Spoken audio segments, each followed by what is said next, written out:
Сабақ көркем мінез дегеніміз не? Мәтіннің тақырыбы және мәтіндегі негізгі ой. Балалар, сендерге сабақты бастаудан алдын айтып кететін сөз.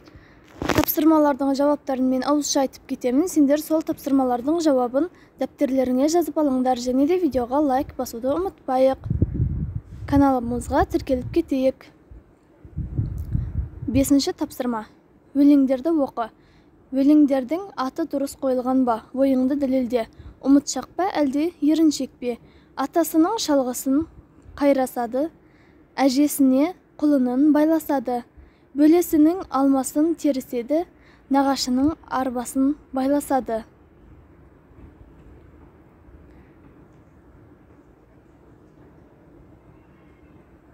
Бұл өлеңнің мазмұны ұмытшақта еріншекте емес.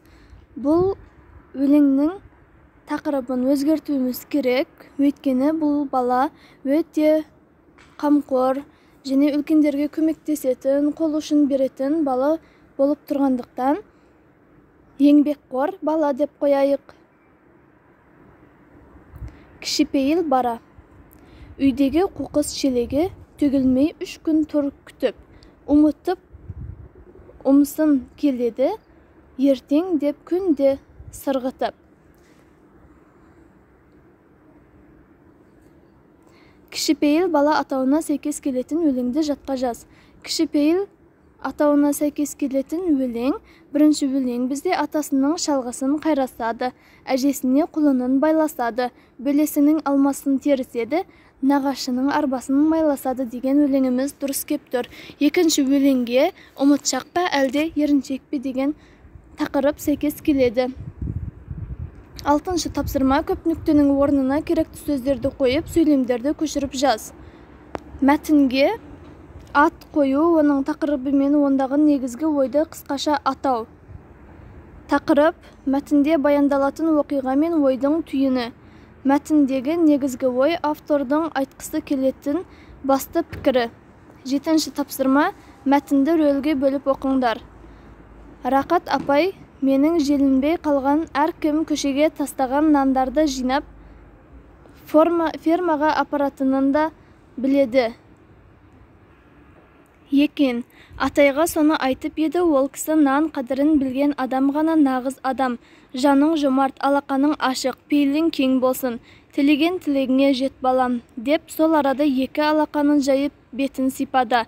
Ол құлыным, мұнан артық не керек бізге? Ақ көңіл адал жүрегіммен батасын берген екен ғой, деп ажар жүрегі жарыла қуанып, немересін аймалап сүйе бастады. Шайымкүл ай, шайымкүл, мұнда кел, қуан, той жаса. Құлынымыз мақтау қағазымен қоса дәрмен атасынан бата алып келіпті. Ермек аң-таң, әже, бата деген не? Деді қысыла күмілжи сұрап. Ол жаным, ол атаңның ақ тілігі емес пе? Ол үлкен алғыс емес пе, құлыным-ау? Мәтін не туралы? Мәтін өнегелі бала туралы. Мәтінге ат қоя кететін болсақ, өнегелі бала. Мерей, сен қай атауды таңдадың? Неліктен?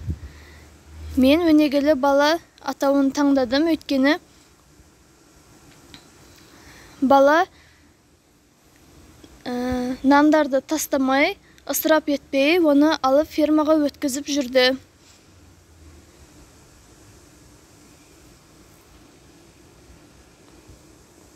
Сегізінші тапсырма. Сыныптың қабырға газетіне берілген мақалдардың атауын оқы. Жазғы демалыс, таңғажайып саяхат, балық аулағанда, еңбегіне қарай, сараң, бозторғай.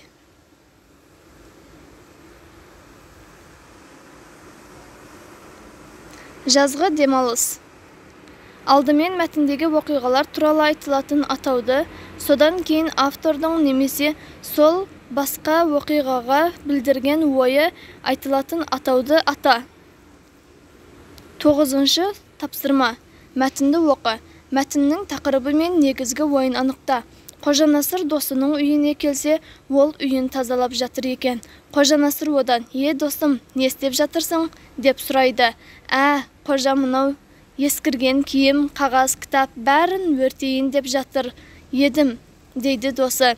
"Қой достым, киім ескіргенінен кітап ескірмейді, кітаптың сыртқы ескіргенімен ішіндегі ақыл сөзі ескірмейді", депті сонда Қожанасыр. Мәтінге 2 ат қой, бірі тақырыптың қысқаша атауы, екіншісі негізгі ойдың қысқаша атауы болсын. Біріншісі кітаптың қысқаша атауы болсын, сол себепті мен ескірген кітап деп қойдым. Екінші атауына нақыл сөз ескірмейді деп қойдым. Негізгі ой берілген бөлікті тауып жаз. Негізгі ой бөлінген бөлік: киім ескіргенімен кітап ескірмейді, кітаптың сырты ескіргенімен ішіндегі ақыл сөзі ескірмейді. Осымен балалар, біздің сабағымыз аяқталды. Егерде сендерге түсініксіз болған болса, комментарияға жазып кетеміз, және де каналға тіркеліп, видеоға лайк басып қояйық.